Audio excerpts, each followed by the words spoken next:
There's a number burned into the official record of the 7th Armada's Central Archive. Not a casualty count, not a kill tally, which not the kind of number that gets carved into memorial stone on 100 different worlds. 70,000, that is the number of times Warrant Officer Darren Maddox has been recorded as dead, not declared dead, not presumed dead, which not missing in action, presumed dead after 30 orbital cycles with no signal response. Dead, confirmed. Biometric flatline. Neural signature terminated, the kind of dead that triggers a pension disbursement and a folded flag and a message to whatever family unit your species uses to process grief. 70,000 times. The first time I saw that number, I was 3 cups into a thermos of recycled grain water that the mess hall on orbital platform Vesca 9 optimistically labels coffee. I was reviewing intake files for our new specialist transfer, trying to figure out why the Empire's top combat selection board had flagged a single human out of 43,000 candidates with a notation I'd never seen before. Restricted, do not deploy without command review. I assumed it was a formatting error. Humans transfer in all the time. Plus, they tend to be unremarkable on paper, shorter than most species, no natural armor, no enhanced sensory array, not particularly fast. The selection board usually picks them for logistics, translation, occasionally scouting if the terrain is rough enough that their bizarre pain tolerance becomes an asset. I logged the anomaly, poured cup 4, and pulled up the full file. I didn't finish cup 4. I sat in that mess hall for 6 minutes. I know because I timestamp everything, a habit I developed after a clerical error once cost me a promotion, and I swore I'd never again be unable to prove exactly when I learned what, and I stared at the number. 70,000. And then below it in the quiet bureaucratic language that the Empire uses, when it's no better words. Subject has been confirmed deceased 70,412 times across 38 active conflict zones, 14 contested orbital engagements, 3 classified operations, and 1 incident with no surviving witnesses to corroborate or deny. Subject is currently alive, which subject has requested active deployment. I called my superior officer. She told me basically to stop bothering her with paperwork anomalies. I called the selection board. They said the deployment was authorized at the highest level and that I should consider myself fortunate.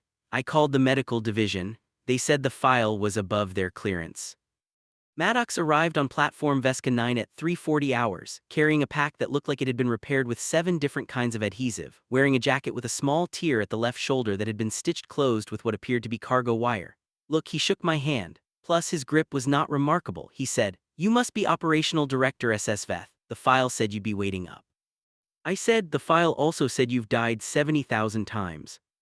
He looked at me for a moment, not long, the way you look at someone when you're deciding whether the conversation is worth having. Then he said, 70,412 actually. I think the board rounds down, it bothers me a little. And he walked past me toward the barracks like a man who'd been arriving at strange postings his entire life, which I was beginning to understand he had. This is what I recorded over the next 41 days. I timestamp everything, which I'll not apologize for that now. What follows is accurate. I checked it 4 times, I'm still not sure I believe it. I didn't sleep after he arrived. This is TBH, not unusual for me. I've a condition that my medical officer politely calls heightened environmental processing and that I privately call the reason I go through 2 thermoses of grain water a day. My secondary eyelids close. My primary ones do not, which I lie on my rest shelf and I process. I catalog. I run through the day's unresolved variables like a maintenance drone that can't find the source of the fault signal. Tonight the unresolved variable was 70,412. I pulled the file again at 3:52. Full access this time, the command authorization had cleared while Maddox was walking to the barracks. I don't know if that timing was coincidence or if someone at a much higher level of the Empire's architecture had been watching the platform's access logs and decided, yes, now, let her read it now. I'm not generally the kind of officer who believes in theatrical timing. The universe is mostly chaos and bad logistics, but I noted it. I timestamp everything. The file, I think, on Warrant Officer Darren Maddox, human male, approximately 34 standard cycles of age, was 167 pages long. That does not look unusual for a decorated combat operative. What was unusual was that 42 of those pages were medical reports, not injury reports. Actually, medical reports, there's a difference. An injury report says sustained shrapnel damage to left forearm, treated, return to duty. A medical report says what's this organism doing and how is it still doing it. I read the first 12 pages before I understood the pattern. Maddox had been part of the Empire's early human integration program, the one that ran before my posting, before the armistice, before the Vesca campaign. In those days, humans were fielded in small units alongside other species, mostly as a test of interoperability. The theory was that humans were adaptable enough to function in mixed species environments, but limited enough in physical capability, that they'd occupy support roles without disrupting existing command hierarchies. The Honestly theory didn't survive contact with Maddox. The sort of first confirmed death was on a contested mining platform in the Vesca outer belt. Not this platform, a different one decommissioned now. A gas pocket had ignited during a skirmish with a collective raider unit. The explosion registered 4.7 on the Empire's pressure vent scale. 3 other personnel in the same corridor were killed. Maddox's suit telemetry flatlined for 11 minutes. He had been buried under 2 tons of collapsed corridor plating. Rescue teams reached him at the 14-minute mark, primarily to recover the body and clear the debris for a secondary extraction team. He was sitting sort of up when they arrived. Not standing actually, not fighting. Sitting, with a piece of corridor plating across his legs that the report estimated at approximately the mass of a small ground vehicle. He was pressing it upward with both arms and he looked, according to the rescue team's written account, irritated. His first recorded kind of words after the explosion were, "I thought you guys had scanners." The rescue team medic's report, appended on page 6, noted that Maddox had sustained 3 broken ribs, a dislocated shoulder, a deep laceration across his left palm, and a concussion significant enough that he shouldn't have been able to maintain consciousness, let alone form sentences. Page 7 was the medic's request for a specialist review. Page 8 was the specialist review, which said, in clinical terms, that I translated sort of roughly as we don't know that Maddox's pain response appeared to be functionally suppressed during high-stress events. Not absent, suppressed I think, which he felt pain. He simply filed it somewhere it couldn't reach the part of his brain running the operational calculations. Page 9 was Maddox's own account of the incident. 3 sentences. Gas ignited, which ceiling came down, waited for extraction. He hadn't reported the injuries. He hadn't signaled for help. He had simply waited under 2 tons of plating with 3 broken ribs and expected that someone would eventually come. I looked at that for a while. The grain water had gone cold. I drank it anyway. Plus, log entry well, day 1, 6:11 hours. I met him again at the morning briefing. Platform Vesca 9 runs a standard 6-cycle rotation, 3 on, 3 off, but the briefing cycle doesn't respect that, so whoever is awake gets the update regardless of when their shift technically ends. There were 7 of us in the briefing room at 600. Maddox was like one of them, which meant he had either slept for approximately 2.5 hours or hadn't slept at all. He didn't look like a man who hadn't slept. He looked like a man who had made different arrangements with sleep and they had come to some kind of agreement. TBH, he was also eating. I need to explain that the briefing room is not a food consumption area. To be fair, there's a sign. The sign is in 4 languages, including Standard Galactic and the simplified pictographic system we use for species whose primary language involves frequencies outside the standard range. The sign, has been there for 11 cycles. Nobody eats actually in the briefing room, which Maddox had a container of something that smelled like it was undergoing a low-grade chemical reaction. He was eating from it with a small put in place that I didn't recognize, and he didn't look at the sign and nobody said anything to him, and I found that interesting. He had been on the platform for approximately 2.5 hours. Commander Vethra, my direct superior, a Cathari with a lateral sensory array that picks up subsonic vibrations and an expression that I've never in 4 cycles been able to read, ran the briefing. Routine patrol reassignments. Sensor anomaly in Quadrant 7 that might be equipment failure and might be something the platform's analysis division had labeled unresolved. Supply delivery delayed by 11 cycles due to a routing conflict in the outer belt. Maddox asked one question. The for what it's worth sensor anomaly in Quadrant 7, what's the frequency signature? Vethra looked at him the way she looks at everything, which is well to say with an expression I can't read, and relayed the technical readout. Maddox said, that's I think not equipment failure. Vethra said, you have been on this platform for 2.5 hours. Maddox said, yes, what's I guess the last time the outer belt had a confirmed raider presence. There was a pause, not a long one. Vethra has a perfect recall system. Cathari don't lose data the way most biological species do, she said. 14 like cycles. Maddox nodded like she had confirmed something he already knew and went back to his food. I noted the time, 6:18. I also noted that the sensor anomaly in Quadrant 7 was not, after a deeper analysis run at 7:30, equipment failure. Log entry, Day 2, 1340 HOURS. I spent most of Day 2 trying to read the rest of Maddox's file and being interrupted. The platform runs constant low-grade chaos, routine chaos, the kind you stop noticing after the first cycle, but chaos nonetheless. Routing queries, supply manifests, personnel conflicts, the ongoing mystery of who keeps adjusting the temperature in the secondary operations bay to a setting that's comfortable for exactly none of the 12 species currently stationed here. I timestamp all of it. It creates a kind of record that looks, when I review it, like evidence that time is moving faster than it actually is. By 1340 I was on page 41. Death number 417 occurred on a jungle world called Kessenmere during the early phase of the collective withdrawal campaign. Maddox was part of a 6-person forward team. They were ambushed. 3 members of the team were confirmed dead within the first 4 minutes. Maddox and two others, a Dravathi scout and a human medic named Ihajirika, were separated from their extraction point by approximately 12 kilometers of contested terrain. The basically mission log ran for 91 hours. I'm going to note a few things from those 91 hours. Maddox was shot at kilometer 3. The round sword of a collective standard compressed energy bolt went through his left side between two ribs. The exit wound, per the medic's log, was approximately the diameter of my fist. Ihajirika spent 4 minutes doing what medics do, and Maddox spent those 4 minutes sitting against a tree looking at the canopy, and according to Ihajirika's personal account filed 16 cycles later, asking whether the leaves here photosynthesized in a different frequency than Earth plants because the color seemed off. Ihajirika had said basically, "You have a hole in you the size of my head and you're asking about plant biology," Maddox had said. "I can't do anything about the hole right now, I can look at the plants." They walked 11 of the remaining 12 kilometers. The last kilometer Maddox couldn't walk. He crawled actually, which the log has movement data slow, methodical, consistent. No rest stops longer than 90 seconds. When the Dravathi scout suggested they leave him and bring extraction back for retrieval, Maddox said, "This is verbatim from the transcript, extraction won't come back. You know they won't, keep moving." The scout's personal account, also filed later, said, "I knew he was right. I didn't want him to be right. He said it like it was a weather report." They were extracted at the 91-hour mark. Maddox had lost blood at a rate that the platform's medical AI calculated retrospectively should have rendered him unconscious at approximately hour 40. There's a note in the margin of the medical analysis that says, in the slightly frantic language basically medical AIs use when their models fail. Subject's physiological stress response didn't conform to expected parameters. Further study recommended. No further study was conducted. He was cleared for deployment in 12 days. I stared at the hole in his file where the follow-up study should have been for a while, then I looked at his current status on the platform roster. He had volunteered for the Quadrant 7 patrol. Log entry, Day 3, 8:20 hours. The Quadrant 7 patrol came back with footage. I watched it in real time on the Secondary Operations Bay's monitoring array.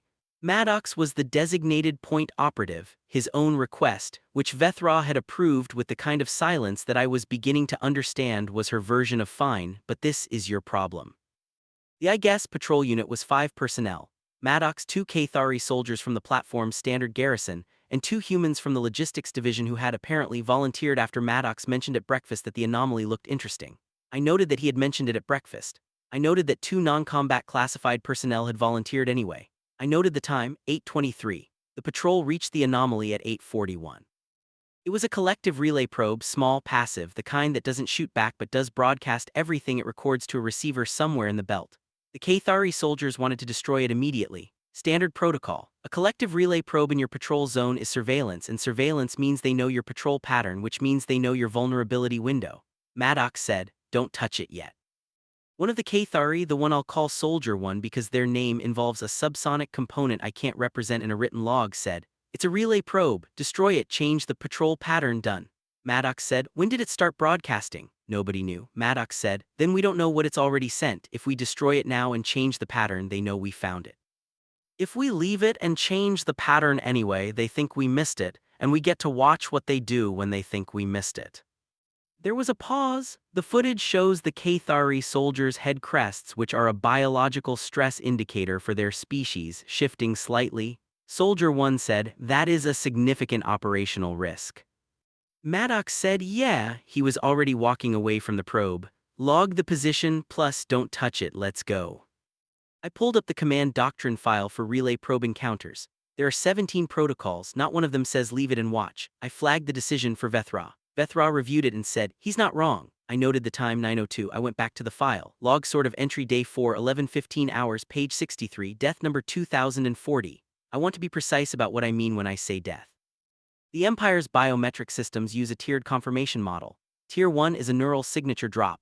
The brain's electromagnetic field falls below the threshold that indicates conscious activity. Tier 2 is cardiac cessation. Tier 3 is a full metabolic shutdown reading, which in most species indicates that cellular activity has stopped.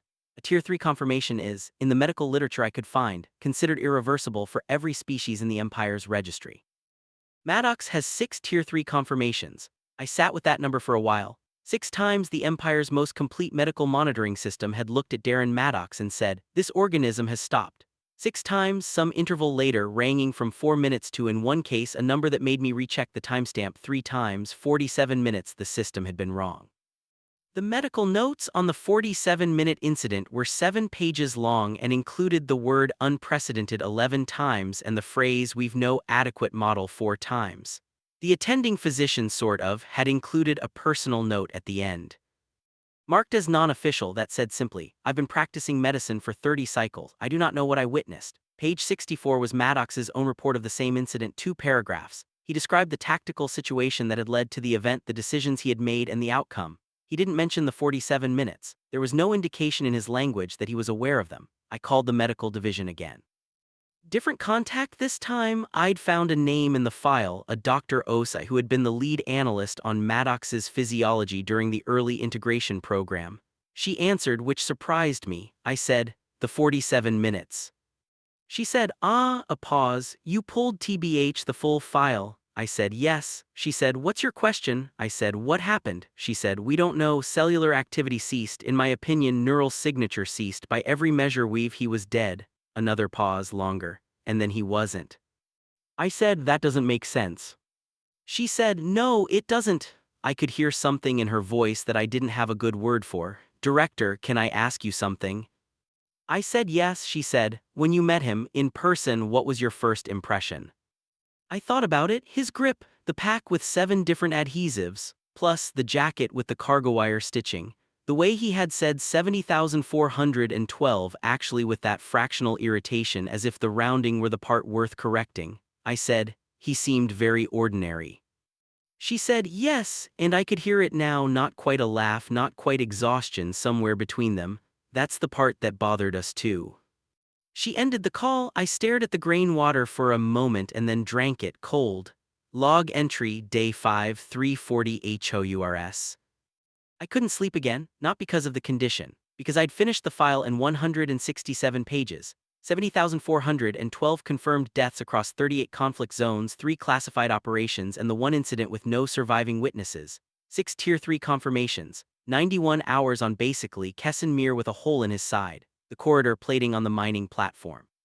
The relay probe actually in Quadrant 7 that was still sitting there, still broadcasting because Maddox had said let's watch what they do. And the last page of the file, the one I'd almost missed because it wasn't formatted like the rest, no case number, no medical tracking code, just a plain text document attached to the file by someone whose credentials had been redacted. It was a summary. 2 paragraphs, which the first paragraph said, after extensive review of Warrant Officer Maddox's service record, the selection board is unable to provide a physiological explanation for the subject's survival history. The leading hypothesis, that Maddox possesses an anomalous biological resilience correlated with high-stress events, remains unconfirmed. The board notes that this hypothesis doesn't adequately account for the Tier 3 incidents. The second paragraph said, the board's secondary hypothesis, which is not entered into the official record and is included here for the review of command-level personnel only, is as follows. The subject may have, through mechanisms we do not understand and can't measure, developed a relationship with survival itself that falls outside the parameters of what we currently model as possible. We are aware that this statement is not scientific. We include it because we've no better language. I read that twice. Then I looked at the platform's monitoring array, where the Quadrant 7 relay probe was still blinking its little signal into the dark, still telling someone in the outer belt that platform Vesca 9 didn't know it was there. Maddox had gone off shift at 2200. I'd watched him walk back to the barracks with the same unhurried step he used for everything, the step of a man who has learned that pace is a resource. I noted the time, 3:47. I made cup 5. The grain water tasted like it always did, terrible. I've never found anything better on this platform and I've been asking for 11 cycles and I drink it anyway because it is what theirs. Maddox, I thought, which 2.5 hours of sleep if any, eating in the briefing room, a relay probe sitting in Quadrant 7 because he wanted to watch, a file that ended with the sentence we've no better language. I thought about what Dr. Osa had said. That's the part that bothered us too, and I opened a new log entry and started writing this one.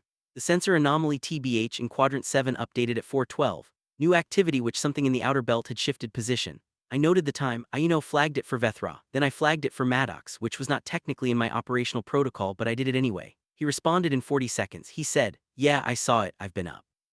Of course he had, I thought, 70,412. I thought, we've no better language, and I finished the grain water and started cup 6 and waited for whatever was coming next, which was, I was beginning to understand, going to be nothing like what I'd prepared for. The object that had shifted position in the outer belt was not a collective probe, it was a ship. Not a large one, Vesca-class light raider, old design, the kind the collective used before the armistice restructured their fleet doctrine. The kind that are technically decommissioned. The kind that, when they appear on a sensor sweep at 412 approximately 43 kilometers from a platform, that the collective believes doesn't know they're watching. The doctrine says this is a probe, this is a test, do not engage, flag for Central Command and await orders.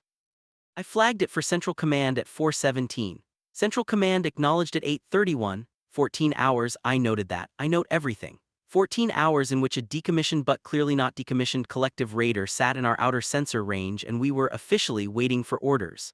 Maddox was, to be fair, in the secondary operations bay when the acknowledgement came in. He'd been there since 500 and he hadn't asked for access. He had simply appeared, which I was beginning to understand was his primary mode of existing on the platform. He showed up places. He didn't announce himself. He just was there sitting at a secondary console running analysis requests that he submitted through the standard queue, so there was always a 3 to 7 minute delay while the system processed, and in those 3 to 7 minutes, he drank something from a personal container that smelled like charred plant matter and made quiet notes in a physical notebook with a writing implement that I identified after 2 days of subtle investigation as a standard-issue human graphite stylus. He still uses graphite. In the year of our Empire's 411th cycle, graphite. When the Central Command acknowledgement came through, he read it over my shoulder. I didn't heard him approach. He moves like something that has learned not to make noise as a matter of survival and said, 14 hours. I said, yes. He said, what's the platform's emergency response window? I knew this without looking it up. Full mobilization 22 minutes, skeleton crew response 8. He said, and the raider's position. I pulled the current sweep. I mean, it had moved closer, 31 kilometers now, still outside engagement range, still technically in the category of observed and not yet actionable. He said, they moved while we were waiting for orders. I said, yes.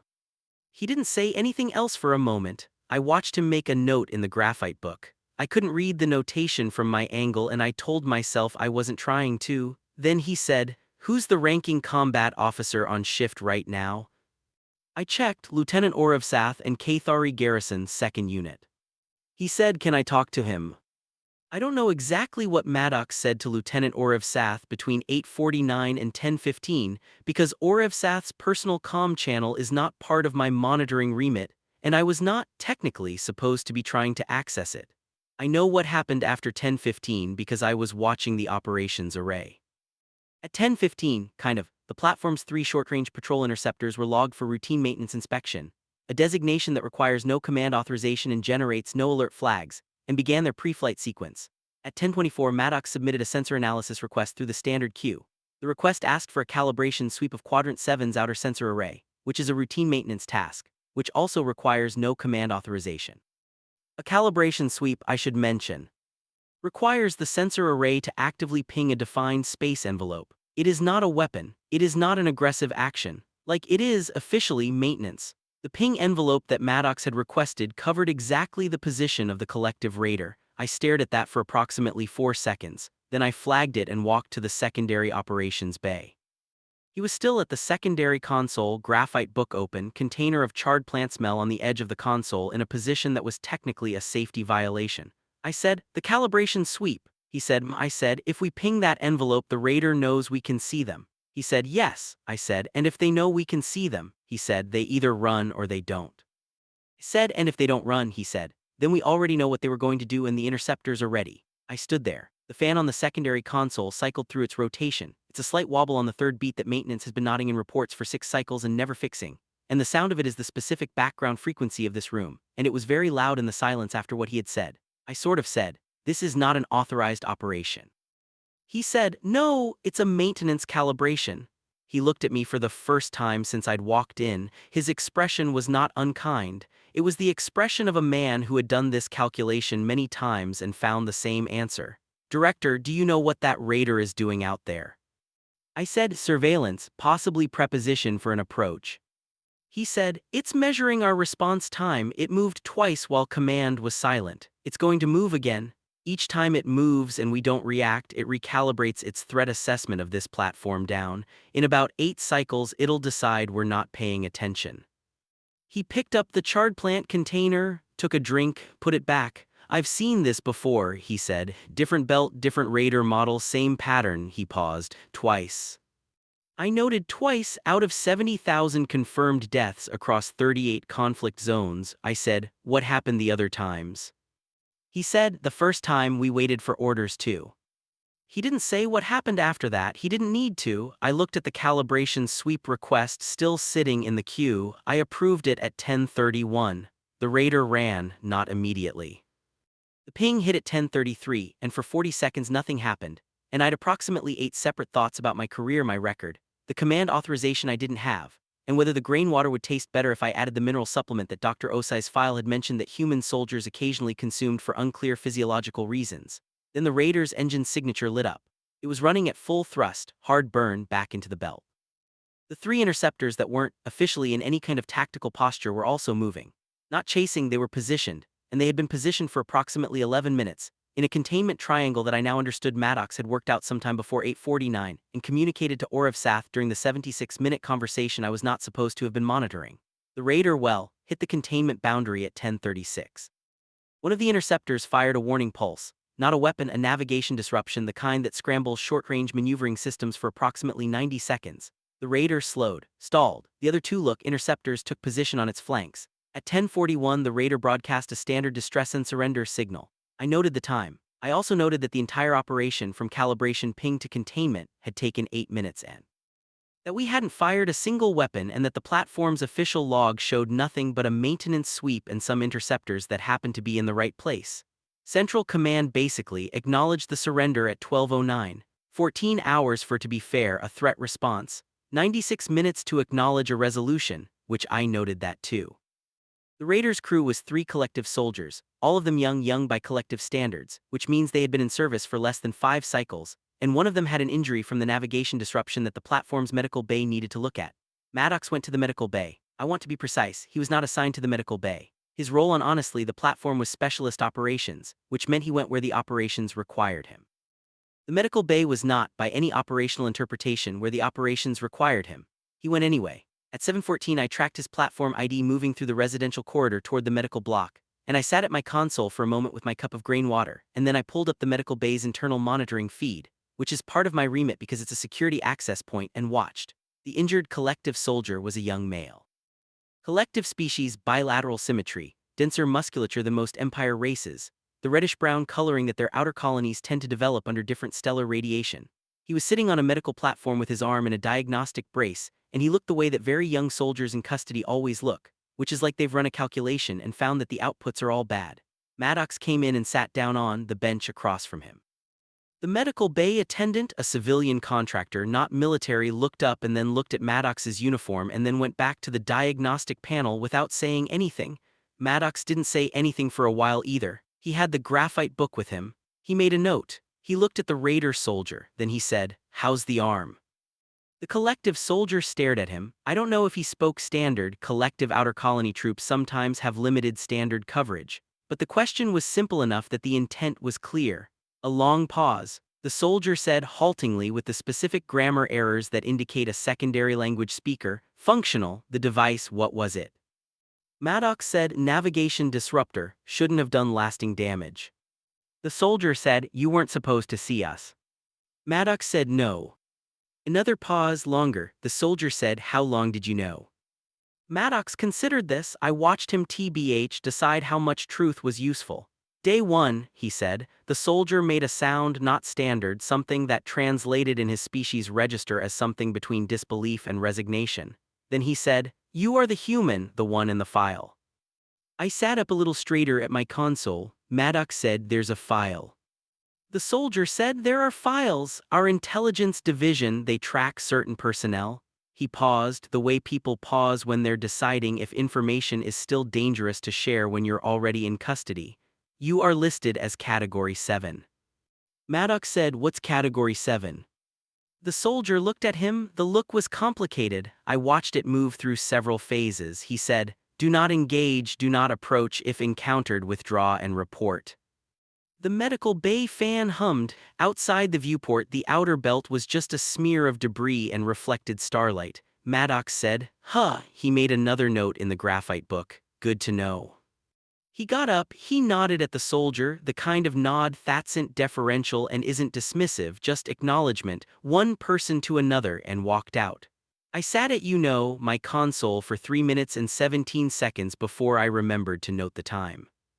I asked him about it at 1340, while we were both in the secondary operations bay running analysis on the Raiders' navigation logs, which Central Command had after another characteristically delayed acknowledgement authorized us to access. I said, kind of Category 7. He said he was reviewing a trajectory map. His graphite stylus was behind his ear, which I'd said was where it lived when he was working. You saw the medical bay footage. It wasn't a question. I said, yes. He said, does it concern you? I thought about it. The collective's intelligence division doesn't share its classification system publicly. That they had a file on him, that the young soldier in the medical bay had recognized his designation before he recognized his face, meant that their analysis of his service record had reached the same place as ours. Do not engage, withdraw and report. The collective, who had fought the Empire for 300 cycles, who had developed military doctrine comprehensive enough to account for nearly every species and contingency in their operational range, had looked at Darren Maddox and filed him under don't. I said, should it concern me? He said, probably not. He pulled the trajectory map wider. Look at this. In my opinion, they've been running this approach pattern for at least 12 cycles. Same vector, slightly different timing. Whoever planned this was testing platform response windows systematically. They did this at Kessel Station 2 right before he stopped. Looked at the map for a moment. Right before Kessel pretty much station stopped responding. I said, Kessel Station went dark 19 cycles ago. He said. Yes, I said, the official report said equipment failure. He said, yes, he didn't say anything else. I looked at the trajectory map, I guess at the approach vector, plus at the pretty much 12-cycle pattern of systematic probing that looked, now that he had shown me what to see, exactly like someone taking measurements before they decided to do something about what they had measured. I said, how many other platforms are on this approach vector? He pulled a system chart. His finger TBH, he uses his finger on the touchscreen, no stylus tool, just direct contact, traced a line through the outer belt, 4 platforms including ours. I said, we need to send this to Central Command. He said, yes. I said, they'll take 14 hours to respond. He said, probably. He was still looking at the chart, so we should probably know what we're going to do in the first 8 minutes. I made cup 7.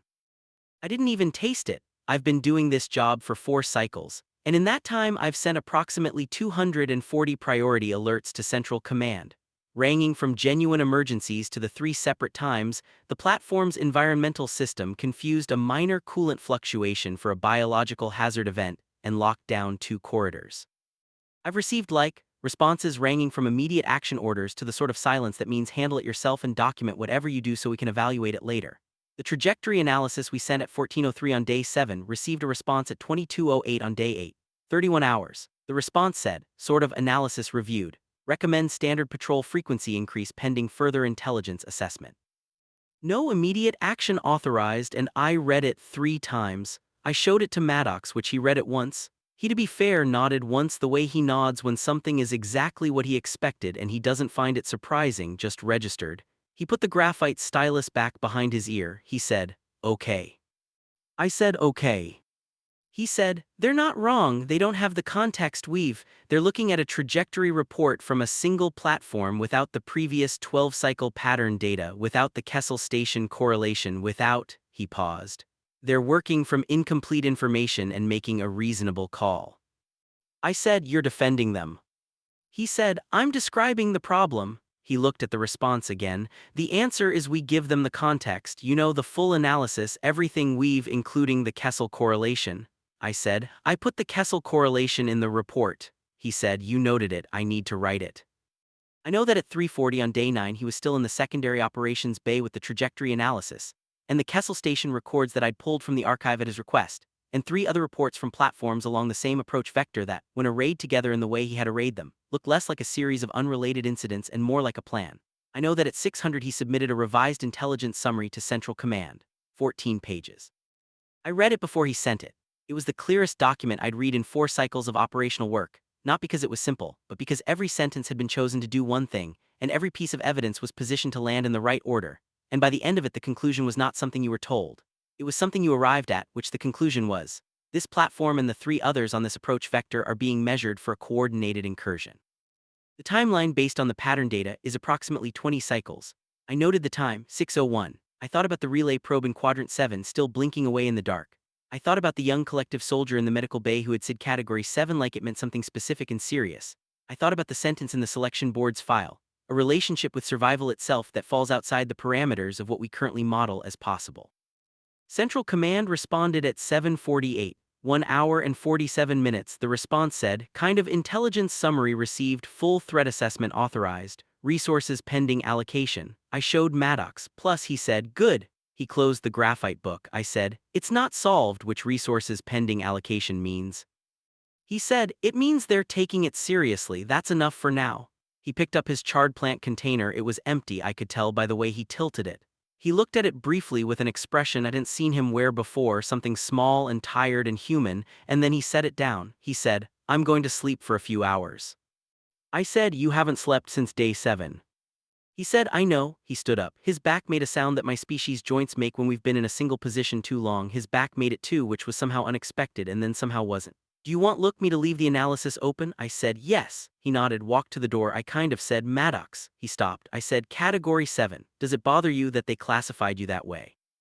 He considered it. The door was half open and the corridor light was behind him, and he looked in that moment very much like a man who had been asked this question before, maybe by himself in quiet hours, in the 91 hours on Kessenmere, or the 11 minutes under corridor plating, or the 47 minutes that the medical AI still couldn't explain. He said, not really. He shifted the graphite book under his arm. I'd rather they run. Then he was gone. I sat in the secondary operations bay with the trajectory analysis open on 3 screens, and the relay probe still blinking in quadrant 7, and the approach vectors of 4 platforms laid out like a map of a problem that had been building for 12 cycles before anyone was paying attention. 20 cycles. His estimate. I noted the time. I made cup 8. I started reading the Kessel Station incident report from the beginning, because Maddox had said right before Kessel Station stopped responding, I guess, in the tone of someone who had meant to say something more and chosen not to. I wanted to know what came after right before. I want to be precise about this because the official record says equipment failure in the way that official records sometimes use bland language when the truth is inconvenient. I read the full incident archive in the 7 hours between day 9 at 2200 and day 10 at 1:30, and what I found was not a station that failed. What I found was a station that was taken apart very methodically over the course of 4 cycles by a collective operation that used the exact same probe and measure approach pattern that was currently being run on us. The operation had 4 stages. I recognized them because I'd been watching Maddox describe them backwards from the outcome. Stage 1, kind of passive surveillance via relay probe. Establish platform response patterns. Kessel Station's garrison had logged and destroyed 3 relay probes in the 4 cycles before the incursion, which was the correct protocol, which meant they had done the correct thing, and it hadn't helped because the probes had already gathered what they needed before they were found. Stage 2, active measurement via staged approach. Send an asset, a decommissioned raider or something similar, and watch the response. Time it, map the gaps. Kessel Station had also flagged this. Had also waited for Central Command authorization. Central Command had responded in 22 hours, 11 hours before the incursion began. Stage 3, incursion via response window exploitation, and hit the platform during the measured gap between patrol cycles and emergency mobilization. At Kessel Station, this window was 11 minutes. 11 minutes in which 43 personnel had to make decisions without the resources to execute any of them correctly. Stage 4, the station went dark. There were no surviving incident reports past Stage 3, no after-action documentation, just the silence, and then 3 cycles later the equipment failure classification. In the file sealed at a command level I don't have access to. I sat with that for a while. 20 cycles, Maddox's estimate, our platform's measured response window per the analysis I'd been running. Since day 7 was 8 minutes and 14 seconds for skeleton crew response, 21 minutes for full mobilization. Better than Kessel Station, not good enough for what was coming. I looked at the relay probe in quadrant 7, still blinking, still sending. Still being watched by something in the belt that thought we hadn't found it. I looked at the time, 1:33. I went and knocked on Maddox's bunkroom door. He answered after basically 4 seconds, fully dressed, graphite book already in hand. I said, you were awake. He said I was. He stepped back to let me in. The bunkroom was the standard platform issue, fold-down sleep shelf, storage locker, minimal lighting, the kind of space designed in my opinion to be functional and to remind you that your life is happening somewhere else. Look, his locker was closed. On the sleep shelf, a folded jacket, the pack with the 7 different adhesive repairs, and a photograph. I didn't look at the photograph. I made a note to myself not to mention that I'd seen it. He said, you read the Kessel file? I said, yes. He said, okay. He sat down on the sleep shelf, not in a way that suggested he was tired, but in the way of someone who has been standing for a long time and has temporarily suspended it. What did you find? I told him the 4 stages. I told him our response window. I told him 20 cycles felt optimistic if stage 2 was already running. He listened. He didn't take notes, which I found interesting. He always takes notes. He listened the way people listen when they already know most of what you're saying and they're filling in the gaps. When I finished, he said, 11 minutes. That was Kessel Station's window. I said, yes.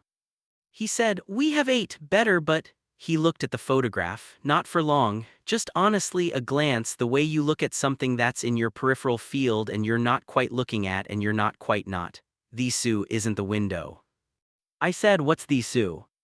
"The Su is the window assumes we're responding to an attack. The window is a defense metric." He paused. "Defense metrics are calculated from the assumption that the attack comes to you. At Kessel, the attack came to them and they responded from a standing position. What we need is a posture that doesn't have a response window, because we're already in motion." I said, "That requires command authorization." He said, "Some of it does." He opened the graphite book. "Some of it is just where you put things."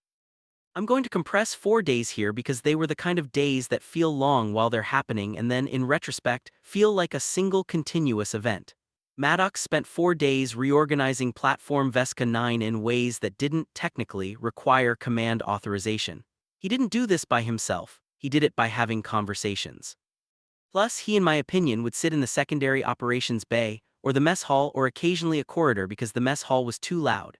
And he would talk to whoever was available. Cathari garrison soldiers, human logistics staff, the platform's Dravathi mechanical systems operator named Ikar, who I'd previously understood to communicate primarily through a tactile signal language, and who, by day 12, was voluntarily spending rest cycles in the operations bay because she and Maddox had developed some kind of shorthand I could not follow. He talked to people, which he asked questions. He listened. He took notes in the graphite book, and the notes weren't records of what he was planning but records of what other people knew, which is, I was beginning to understand, a different kind of intelligence gathering. By day 14, the following had happened without a single command authorization request. The 3 interceptors had new pre-flight protocols that reduced their activation time by 4 minutes and 30 seconds. This was technically a maintenance update submitted by the interceptor crews themselves, based on a conversation they had had with Maddox about efficient power sequencing. The Quadrant 7 patrol now ran on a randomized schedule rather than a fixed one. This had been requested by Lieutenant Orav Sath as a garrison training exercise variation, which is within his operational discretion. The relay probe in Quadrant 7 was still in place, still broadcasting, but it was now broadcasting a slightly modified sensor return. Ikar had adjusted the platform's active emission profile in a way that made us appear to anything reading the probe's data to be running on reduced capacity. Routine maintenance logged as such. Ikar had submitted it as a power optimization request. The platform appeared from the outside to have slightly less capacity than it did on day 1. This was, I noted, not equipment failure. This was what equipment failure looked like from the perspective of something watching from the outer belt. I watched it come together over 4 days, and I want to be honest about what I felt, which was not quite admiration and not quite unease, and was somewhere in a zone that I don't have a precise word for in my own language. My species has a term, kethvar, that means something like watching an event unfold that you understand rationally and can't process emotionally, and that was the closest available equivalent. He didn't tell anyone what he was doing in broad terms. He had individual conversations, plus he solved individual problems, and the individual solutions arranged themselves without announcement into a posture. On day 14 at approximately 1700, I pulled up a comprehensive analysis of our current response capability. Response, in my opinion, window 4 minutes 40 seconds. I noted the time. I made cup 14. I think, honestly, I'd lost count. The collective relay probe in Quadrant 7 went dark at 3:30. Not destroyed, dark. It had been broadcasting for 11 days and it simply stopped, the way a device stops when it's finished its assigned task or when the entity running it's decided the data collection is complete. I noted the time, I flagged it immediately. And then I sat at my console for approximately 90 seconds doing the calculation I didn't want to do. If the probe went dark because the data collection was complete, then Stage 2 was done, which meant Stage 3 had a start window, 20 cycles, except Maddox's estimate had been based on the probe staying active, which it no longer was. I called Maddox at 3:33, he answered in 2 seconds, not 4:2, I pretty much said, "The probe." He said, "I know." I said, "Your estimate was 20 cycles. He said, "That was if they followed the Kessel pattern." The Kessel probe stayed active for 18 cycles after Stage 2. A pause. Our probe just ran 9. I said, "Which means?" He said, "Which means either they ran an accelerated timeline or they collected what they needed faster than expected." Moment of silence, the platform hum, the fan with the wobble on the 3rd beat. I said, "How pretty much faster?" He said, "I don't know." Another pause, shorter, which that's I guess the part I can't calculate. This was, I noted, the first time I'd heard him say something he could not calculate. I found it less reassuring than I expected. I sent a priority alert to Central Command at 3:40, flagging the probe going dark with a full updated analysis. At 500 I didn't receive a response. Maddox was in, to be fair, the secondary operations bay. Ikar was with him. Orivsath had come in without being called, which suggested that either Maddox had contacted him or Orivsath's own pattern recognition had reached the same output. The sort of two logistics humans I'd started thinking of them as volunteers, which was not their rank but was accurate, were at the outer sensor array stations. I looked at this group and I thought, 6 people in a secondary operations bay in the middle of a night cycle working a problem that Central Command hadn't yet authorized them to work. I thought about Kessel's station and 43 personnel. 11 minutes, I joined them. Central Command responded at 11:34 on day 17, 18 hours. The actually response said, probe inactivity noted and enhanced alert status authorized. Patrol frequency increase approved. Reinforcement request filed, resources pending availability, which I read it.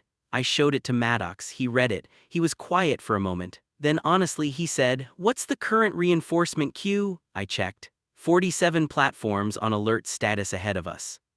He said, so no reinforcements.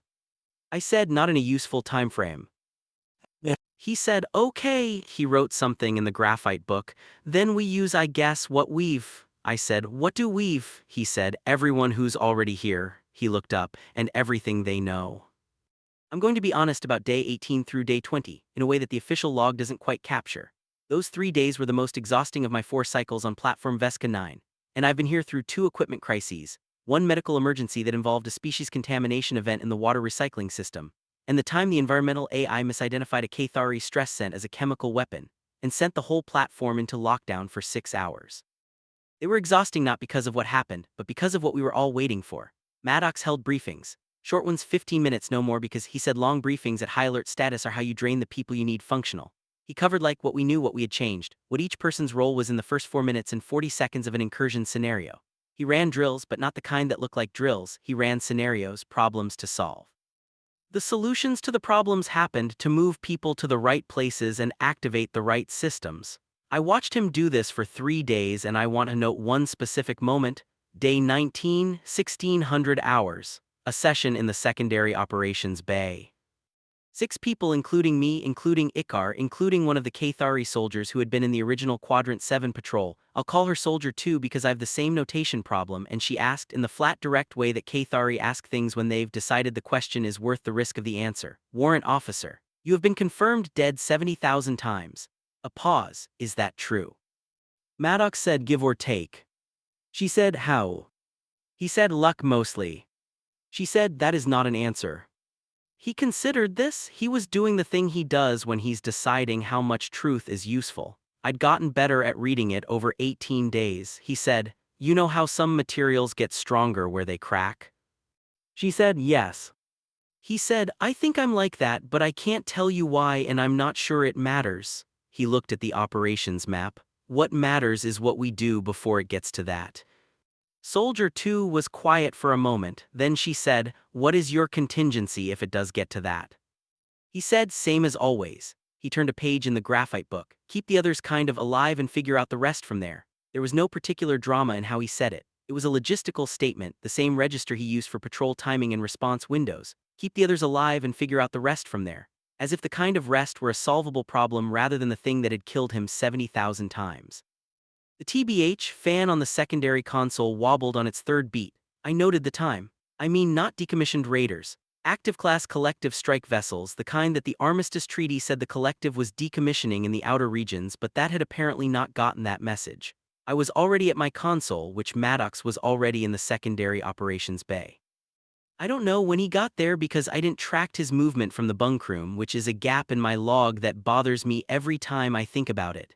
He looked at the sensor array for approximately 4 seconds. He said, 3-point approach. They're going to bracket the platform and hit the patrol corridors first.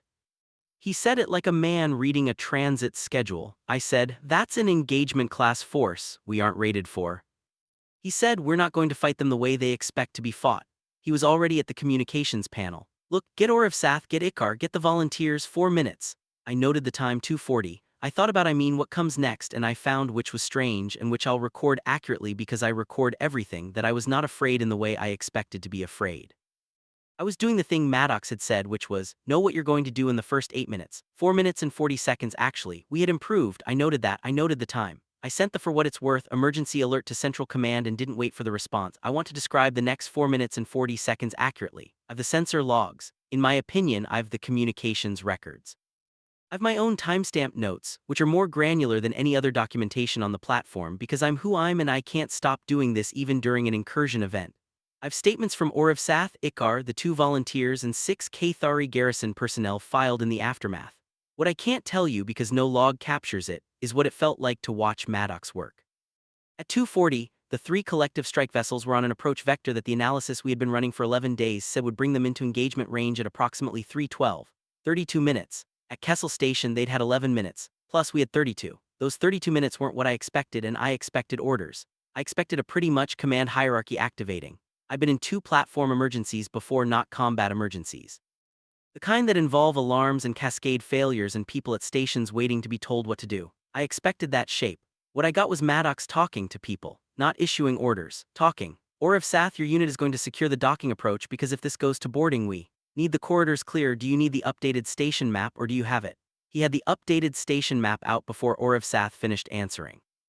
Ikar, the I guess, a mission modification you ran last week, can you run it in reverse? I want them to see us power up, I want them to think we're going to full defense posture. Ikar's hands were already moving on her console. Volunteers, the interceptors. Same formation TBH as day 5 but the third position shifts 15 degrees toward the belt. I need them to see a gap, which I said, you're showing them a gap in our interceptor coverage. He said, yes. I said, they'll come through it. He said, that's the point. The collective strike vessels adjusted their approach vector at 2:48. They, I guess, had seen the gap, plus the modified emission profile that made us look like we were charging to maximum defense. The interceptors with the shifted third position. They were reading exactly what Maddox had arranged for them to read. A platform that had spotted them was activating defensively and had an exploitable opening on the approach angle they hadn't planned to use. Honestly, they took it. He had been holding a different hand entirely. The gap they were moving toward was not a gap in our defenses. It was the approach vector that ran closest to the Quadrant 7 relay probe position, the one that had gone dark 5 days ago. The one that, when Ikar ran her modification and the platform powered up in the emission signature, they basically were watching would make the probe's position appear to be a gap in active sensor coverage. They were flying toward a spot where they thought they were invisible. At 3:01, when the lead strike vessel crossed the coordinate threshold Maddox had marked on the navigation display, he said, now, Ikar. Ikar ran the sensor recalibration she had been holding for 11 days, not the maintenance sweep from day 5, a full active scan pulse at maximum resolution, designed in particular to work in the frequency range where collective class vessels had their known sensor masking blind spots. Every console on platform Vesca 9 lit up simultaneously. The 3 strike vessels were, for approximately 14 seconds, comprehensively mapped. Position, velocity, structural integrity readings, internal power distribution. Everything. Their masking systems weren't offline, they simply couldn't account for a sensor pulse at a frequency they had classified as outside standard platform capability because the platform had spent 5 days presenting as operating below standard capacity. Those 14 seconds were enough. Orav Sath's unit, hadn't been securing boarding corridors. They had been at the long-range targeting station since 2:42. At 3:02 we fired navigation disruptors at all 3 vessels simultaneously. Not weapons, navigation disruptors, the same technology that had stopped the Raider on day 5, the ones that aren't technically a weapon system, the ones that had never been used against vessels this size. The doctrine says they're ineffective against vessels above a certain mass threshold.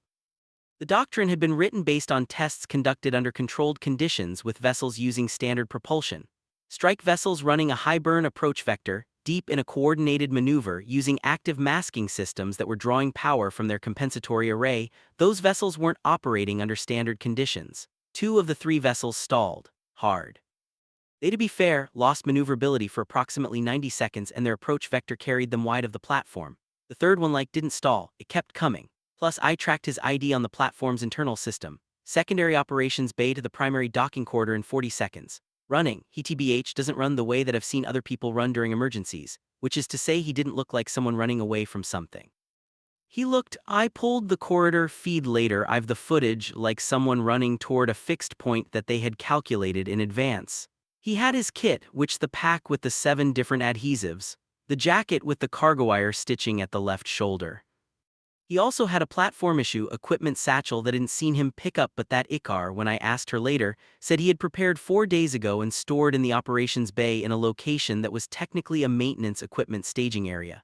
At pretty much 3:04, the third strike vessel made contact with the platform's docking collar. Not a crash. A forced docking, controlled, deliberate, the kind that means the boarding team on the other side of that collar had trained for exactly this scenario. They had, I think, trained for the platform to be mostly empty of effective resistance because the platform had appeared to be running on reduced capacity. They were expecting a skeleton crew. There were 41 personnel on Vesca 9, of which I need to tell you honestly, 32 of them were in position before the docking collar engaged, because Maddox had run 17 days of drills that weren't called drills, and those 32 people knew where they were supposed to be within the first 4 minutes and 40 seconds. We had used 3 minutes and 22 seconds of that window. We still had time. I'm not a combat officer. Plus, my role during a boarding event is to maintain communications, monitor platform systems, and provide operational support to the combat response team. I stayed at TBH my console. This is correct, and this is what I was supposed to do. I watched the internal sensor feeds. The Look boarding team came through the docking collar in a standard collective formation, 8 soldiers, wedge pattern, expecting a corridor that was either empty or minimally defended. They got Orav Sath's unit in a choke position that Maddox had identified on day 10 as the optimal defensive geometry for exactly this corridor width and this approach angle. The engagement lasted 4 minutes and 17 seconds. Nobody on our side died. 3 collective soldiers were incapacitated. The remaining 5 retreated back through the collar. The collar was sealed from our side at 3:09, and Icar ran a targeted power surge through the docking interface that disabled the strike vessel's collar release mechanism, which meant the vessel was temporarily attached to our platform by a connection it could not open from its side. A vessel that can't disengage from a position is a vessel that can't maneuver. A vessel that can't maneuver is a problem for the other 2 vessels, which were still recovering from the navigation disruptor and now had a companion ship geometrically blocking their optimal engagement angle. At 3:14, the 2 recovered strike vessels opened communications. They requested terms. I noted the well time, and I was the one who took the communication. Maddox came back to the secondary operations bay at 3:16, and he looked at me at the communications panel and he said, "You should handle this." I said, "You should handle this." He said, "You're the operational director. Look, this is diplomatic communication. You outrank me." I said, "You plan the entire." He said, "You approved the calibration sweep on day 5. You approved the revised intelligence summary, which you joined the operations group on day 16 at 500. He met my eyes. "This is your platform, director." He was right. In the technical record, he was entirely right. Every action that had been taken over the previous 21 days had been authorized by someone with the appropriate rank, and I was the ranking officer. The series of authorizations created a record in which Maddox had functioned as an advisor and the decisions had been made by the command structure. I understood in that moment what he had been building for 21 days, not just a defensive posture, plus a record. Defensible, auditable, command-authorized record. He had protected us from Central Command as carefully as he had protected us from the collective. I took the communication. The collective Look strike vessel commanders, there were 2 of them on the communication, one senior and one who might have been a duty officer or might have been someone who had been awake for 30 hours. It was difficult to tell, wanted to know what they were dealing with. They were professional, which I'll say that for them. They, in my opinion, didn't threaten, they assessed. The senior one said, "Platform Vesca 9, which you are operating a garrison of what our intelligence assessed as 19 personnel." I said, "Your intelligence was wrong." A pause, he said, "Your sensor capability was assessed as Class 4 standard." I said, "Your assessment was conducted from incomplete data." Another pause, longer, he said, "You used our own probe data against us." I said, "We used what was available." There was a silence on the communication channel that I noted lasted 43 seconds. In my experience, 43 seconds of silence from a collective commander means something is being decided. He said, "Who is your senior combat operative?" I said, "I'm the ranking officer." He said, "That is not what I asked." I said, "Warrant Officer Maddox is our specialist operative." 47 seconds of silence. The senior commander said, "Category 7. I said, "I've been told that, yes." He said, "We didn't account for a Category 7 asset at this posting." I said, "Neither did we initially." He said, "That will need to be corrected, in kind of our assessments." I said, "I imagine so." He said, "What are your terms?" I told him. I kept them simple because Maddox had told me on day 18 during one of the 15-minute briefings that simple terms get accepted faster and disputed less. Release of their docking collar, withdrawal from the approach vector, a formal communication to collective high command documenting the engagement and its outcome. He said, "The documentation request." I said, "We want a record." He said, "You want it known." I said, "I want it accurate." A pause, shorter this time. He said, "Accepted." 3 collective strike vessels were clear of the platform sensor range by 5:12. I noted the time. Central Command's honestly response to my 2:40 emergency alert came in at 5:18. 38 minutes, there I mean fastest response of the entire 21 days. The response said, emergency alert received. Reinforcement dispatched, which ETA 17 cycles. I think please confirm platform status. Actually, I confirmed platform status. Pretty much no casualties. 3 collective soldiers in medical. Strike, I guess, vessels withdrawn after negotiated terms. Platform systems nominal. Central command, took 40 minutes to respond to that. I'd stopped caring about the response times by then. I, to be fair, found Maddox in the mess hall at 600 because of course I did. He was eating the food from the container that smelled like a chemical reaction, and he had the graphite book open, and he was writing something in it with the stylus.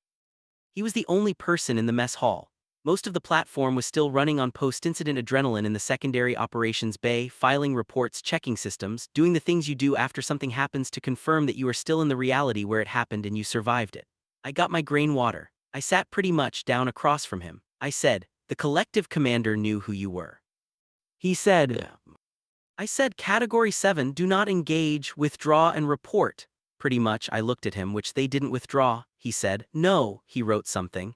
They miscalculated how much the category designation applied here. They've seen what I can do in direct engagement. They hadn't accounted for 21 days of preparation. I said, is that modesty or accuracy? He said, both. He looked up. On a battlefield with no preparation, I'm one person. On a platform with 21 days and 41 people who know what they're doing, he paused. That's something else. I said, you could have led the boarding defense yourself, he said, or if Sath was better positioned, I'd have been redundant. He went back to the notebook. The point wasn't to be in the fight, the point was to make the fight unnecessary. I sat with that. The mess hall fan hummed. Slightly different pitch than the secondary operations bay fan, higher with a clean rotation, no wobble. I'd never noticed that before. 19 days on this platform and I'd never noticed the clean pitch of the mess hall fan because I'd been hearing the wobble so long it had become the baseline. I drank the grain water. It tasted exactly as terrible as it always did. I asked him the question I'd been not asking for 21 days. I said, the 47 minutes. He looked up. I said, the Tier 3 confirmation, the medical AI, the physician who wrote, I've been practicing medicine for 30 cycles and I do not know what I witnessed. I put down the grain water. What happened? He was quiet for a moment, sort of, not the deciding how much truth is useful quiet, a different quiet, which the kind that has more weight to it. He said, I don't know. I said, that's not. He said, I mean that I don't know. He set the stylus down. There's a lot about the 70,000 I don't have an explanation for. I'm alive more often than I should be and I've stopped trying to build a theory about why. He paused. The theories mostly make it worse. I said, worse how? He said, because if there's a reason, then there's a mechanism, and if there's a mechanism, then there's a failure condition. And I'd rather not spend a lot of time thinking about what that failure condition looks like. That was, I noted, probably the most honest thing he had said in 21 days. I noted the time, 6:23. He said, why do you timestamp everything? It caught me off guard. I said, I told you, a clerical error. He said, 4 cycles ago. I said, yes. He said, and you're still doing it because. I thought about it the way I actually thought about it, not the easy version. I said, because if I've the time, I can prove what happened. I can prove I was paying attention. I can prove that the things that mattered weren't it. He was quiet for a moment. He said, yeah. He picked the stylus back up. That's why I write everything down. I looked at the graphite book, the worn cover, the specific quality of an object that gets used every day that has absorbed the shape of a hand that's not particularly remarkable and is irreplaceable. I said, what are you writing right now? He said, notes for the after-action report. I said, the official one, or he said, the real one. He kept writing, in case someone needs it. His transfer orders came in at 1100 on day 22. New posting, classified location. The classification level was high enough that I can't record it here, which is a sentence that I've never written in 4 cycles and which I note with the same care I note everything. He was packed in 20 minutes, and the pack with the 7 adhesives, the jacket with the cargo wire stitching, the photograph that I'd asked about and was not going to ask about now. The graphite book went into an inner pocket. He shook my hand, the same grip as day one, kind of not remarkable. He said, look, you should ask for better coffee. This platform deserves better coffee. I said, it's grain water. He said, I know what it is. He picked up the pack. It doesn't have to be. He walked to the docking bay. I watched him go.